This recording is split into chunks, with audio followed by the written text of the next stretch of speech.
Hi, this is Lee from colouringqueen.net, and today I've got a little book to review. It's 11 inches by 8.5 inches. It's called Impressions of Nature.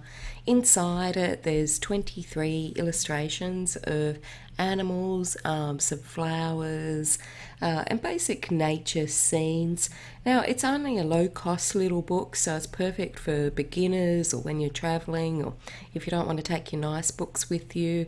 So it's also a good book to practice on.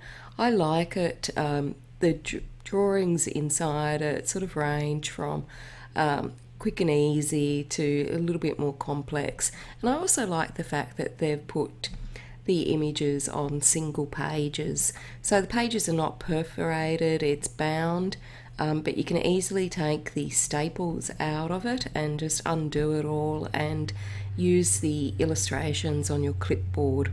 So I'll leave you to look at the flip through and let me know what you think.